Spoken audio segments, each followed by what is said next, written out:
Bienvenue dans la chaîne de Mathématiques Sciences. Aujourd'hui, je vais présenter et expliquer une nouvelle vidéo qui est donc une vidéo en mathématiques pour les secondes. Et là, on commence à rentrer vraiment dans des équations de type seconde. Donc là, cette fois-ci, on va apprendre à résoudre des équations, mais contenant des fractions. Alors bon, j'avais déjà fait ça l'année dernière. J'avais pris des exemples plutôt simples. Là, c'est fait exprès. J'ai pris des exemples un peu plus élevés éventuellement. Mais bon, ça reste simple mine de rien.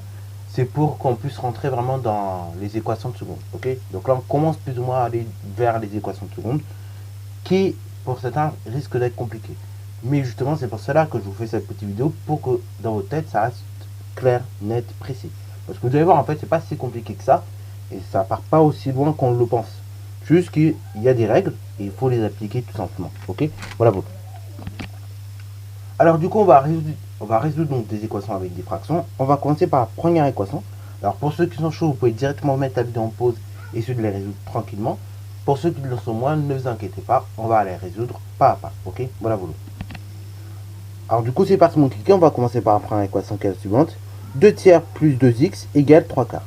Alors ça, c'est une équation qui va vous paraître compliquée, mais en fait, pas du tout. Alors déjà, quand vous avez des équations avec les fractions, le premier réflexe qu'il faut avoir, c'est que à partir du moment où vous avez plus d'une seule fraction, vous avez 2, 3, 10 fractions, ça va être de mettre toutes les fractions au même dénominateur. Ok, donc là, par exemple, j'ai 2 tiers, j'ai 3 quarts, et j'ai 2x. Ok, alors 2x, si on devait mettre en fraction, c'est comme 2x sur 1. Vous êtes bien d'accord avec moi? Ok, voilà. Donc, ainsi, j'obtiens 3 fractions comme ça. Ok, 2x, c'est comme si on écrivait directement 2x sur 1. Et donc, toutes ces fractions-là, je vais essayer de les mettre sur le même dénominateur. Donc, quel est le dénominateur commun entre 3, 1 et 4? Et bien là, le seul dénominateur que vous avez en commun entre tous ces nombres-là, c'est 12. Ok, donc, on va mettre toutes ces fractions-là en 12e. Ok, donc, c'est un donné. Donc là, je vais aller assez vite. Normalement, vous devez savoir le faire, mettre des fractions au même dénominateur. Donc, pour 2 tiers, si je le mets en 12e, je vais tout simplement multiplier au numérateur et au dénominateur par 4. Ok, donc 3 fois 4, 12. 2 fois 4, ça fait 8. Ok, ça fait 8 douzièmes. Plus, donc, 2x sur 1. Si je le mets en 12e, donc là, ce coup-ci, je vais être obligé de multiplier par 12. Au dénominateur, 1 fois 12, 12. 2x multiplié par 12, 24x. Ok, voilà. Ceci donc égal à 3 sur 4. Ok, 3 quarts que je vais mettre en 12e. Donc là, au dénominateur, pareil, je vais multiplier ce coup-ci par 3. Donc, 4 fois 3, 12. Et après, 3 fois 3, 9. Ok, là, donc, j'ai tout simplement mis toutes mes fractions au même dénominateur. Alors, du coup, j'avais dit une petite phrase dans le genre de cas l'année dernière. Quand on veut résoudre ce genre d'équation, vous avez dit une petite phrase là-dessus. Vous avez dit tout simplement, lorsque vous avez 3 grandeurs qui sont égales en 12e, ok, lorsque vous avez plusieurs grandeurs qui sont égales en 12e, ça veut donc dire que ces grandeurs sont égales elles-mêmes. Je prends un exemple tout bête. Si vous avez 3 cinquièmes plus 1 cinquième, qui est donc égal à 4 cinquièmes, ok, et bien si 3 cinquièmes plus 1 cinquième est égal à 4 cinquièmes, ok, voilà. Si ces 3 grandeurs-là sont égales en cinquième, c'est-à-dire que les numérateurs même sont égaux. C'est-à-dire, autrement dit, que 3 plus 1, ça fait 4. Ok, vous êtes bien d'accord avec moi? Et oui, ça s'explique notamment de la façon suivante. C'est parce qu'en réalité, on peut très bien annuler les dénominateurs 12 en multiplié par 12. Ok, voilà. Ou on peut les annuler directement. Donc là, on va aller directement à l'affût. C'est-à-dire que là, comme on a dit que ces 3 grandeurs elles sont égales en 12e, c'est-à-dire qu'elles sont égales elles-mêmes. Ce qui veut dire donc qu'on n'obtient plus que cette équation plus simple. 8 plus 24x plus 9, enfin qui est égal à 9, ok, voilà.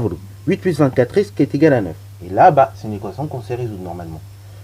Donc là, le but, c'est de faire passer tout simplement les nombres au bon endroit, les x au bon endroit, et après, ça ira tout seul, ok. Donc là, j'ai un plus 8, je veux tout simplement ne plus qu'avoir le 24x, je vais tout simplement soustraire 8, ok, voilà. Aux deux membres de mon équation, ok, enfin de mon égalité. Ainsi donc, j'obtiens pour le membre de droite 1. Pour le membre de gauche, moins 8 plus 8, ça fait 0. Et donc, il me reste juste 24x. Ok, j'ai 24x égale 1. Donc là, pareil. Moi, je veux la valeur d'un seul x. Je divise tout simplement par 24. Ainsi, je me retrouve donc avec x qui est égal à la chose suivante, 1 sur 24. Donc, x est égal à 1 24e. Et ce 1/24e, en fait, c'est la solution de mon équation. Ok,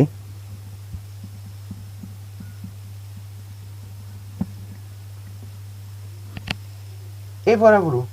Donc là, on vient de résoudre notre première équation. Donc vous voyez que finalement, c'est pas tellement compliqué de résoudre ce genre d'équation. Juste, il faut que vous mettez vos fractions sur le même dénominateur. Une fois que vous avez mis les fractions sur le même dénominateur, et ben vous supprimez en quelque sorte vos dénominateurs, comme je l'ai fait, et vous revenez à une équation toute simple à résoudre. Ok, vous faites passer les x au bon endroit, les nombres au bon endroit, et tout va bien. Ok. Alors du coup, deuxième équation, qui peut paraître difficile quand on la voit quand on la voit pour la première fois, mais qui n'est pas difficile du tout. X moins 1 sur 3 plus x plus 5 sur 2 qui est égal à 3x. Là, pareil, on n'a plus d'une fraction. Donc le but, ça va être de mettre toutes les fractions dans un dénominateur. Ok. Donc là, pareil, 3x, c'est comme 3x sur 1. Ok. Et donc là, le dénominateur commun entre 3, 2 et 1, ça va être 6. Ok. Donc là, toutes les fractions là, je vais les mettre sur le même dénominateur, c'est-à-dire 6. Ok. Voilà, voilà. Donc là, je vais aller peut-être un peu plus doucement pour cette équation-là quand même, parce qu'il y a un peu plus de chiffres, pour que vous puissiez comprendre comment ça marche. Donc là, j'ai dit que je vais mettre toutes mes fractions, comme vous voyez ici, en sixième. Donc, c'est-à-dire je multiplie pour la première fraction, mon dénominateur et mon numérateur par 2. Donc là, au dénominateur, 3 fois 2, ça me donne donc 6. Et mon numérateur, comme je dis, pour faire passer ma fraction en sixième, je vais le multiplier par 2. Ainsi, donc, je vais obtenir 2 facteurs de x moins 1. Ok. Alors, pour l'instant, je laisse comme ça. Après, on va développer et on va mieux faire les choses. Ok. Plus, donc, x plus 5 sur 2. Ok. Là, pareil, ma seconde fraction, elle est en demi. Je vais la mettre en sixième.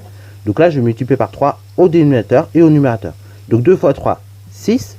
Et au numérateur, donc, on a dit qu'on multiplie également par 3. Donc, ça va nous donner 3 facteurs de x plus 5, ok, qui est donc égal à 3x sur 1, ok.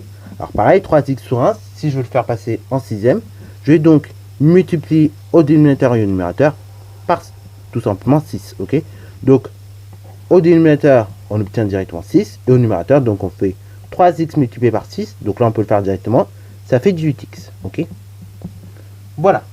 Alors donc, là, ces trois grandeurs là, donc 2 facteurs de x moins 1 sur 6 plus 3 facteurs de x plus 5 sur 6 est égal à 18x sur 6. Ces trois grandeurs, vu qu'elles sont égales en sixième, c'est-à-dire qu'elles sont égales elles-mêmes. Ce qui veut dire donc qu'on peut tout simplement, en quelque sorte, supprimer le dénominateur 6. Et donc on se retrouve avec la chose suivante. 2 facteurs de x moins 1 plus 3 facteurs de x plus 5 plus, qui est égal, 18x, ok. Alors maintenant, on va essayer de développer un petit peu les choses, parce que là, comme ça, en l'état, l'équation, je ne peux pas la résoudre. Donc, je vais développer cette partie-là, donc 2 facteurs de x moins 1 en utilisant la simple distributivité, et pareil, 3 facteurs de x plus 5, je vais le développer en utilisant la simple distributivité. Donc, on développe cette partie-là, donc, ça me donne tout simplement 2 fois x, 2x, moins 2 fois 1, donc moins 2. Plus 3 facteurs de x plus 5. Donc là, pareil, on développe avec la simple distributivité. Ainsi, ça va nous donner 3 fois x, 3x. 3 fois 5, 15. Ok. Qui est donc égal à 18x. Ok. Alors, là, on n'a que des additions. Donc, on va tout simplement se permettre ici de simplifier un petit peu l'écriture de notre équation. Parce que là, 2x moins 2 plus 3x plus 15 égale 18x. Vous êtes bien d'accord avec moi, c'est trop long. Et donc, on peut simplifier un petit peu les choses. Il y a des termes surtout qui vont ensemble. Donc là, au membre de droite, on obtient toujours 18x. Et au membre de gauche, qu'est-ce que l'on a?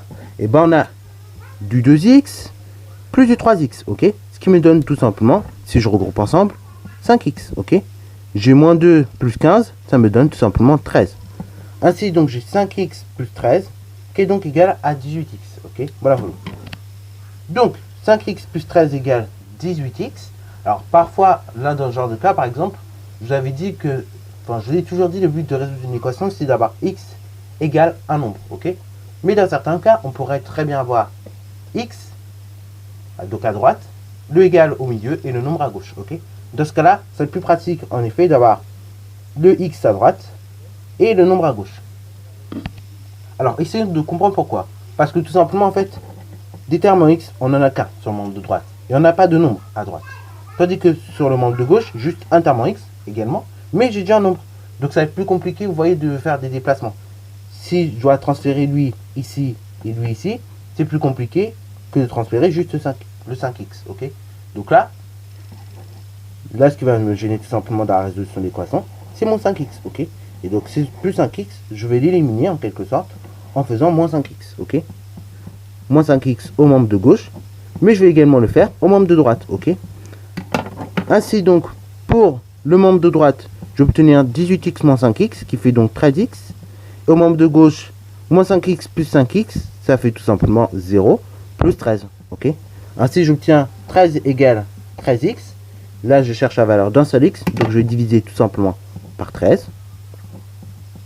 Ainsi, pour le membre de gauche, j'obtiens donc 1. Et pour le membre de droite, j'obtiens x.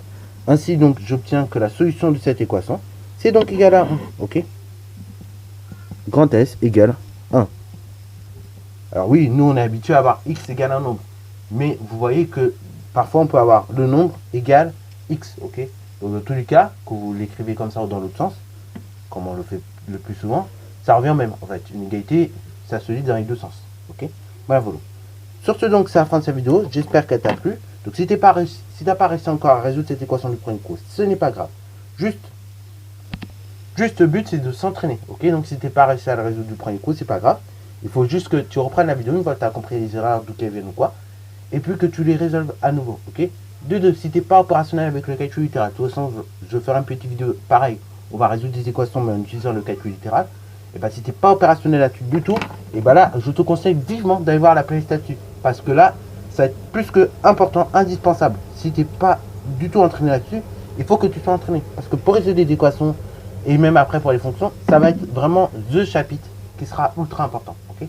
Et même après, par la suite, vous allez voir que ceux qui continueront à faire des maths, que ce soit en première ou en terminale, le calcul littéral et les équations, ce sont les chapitres qu'on répète le plus. Okay.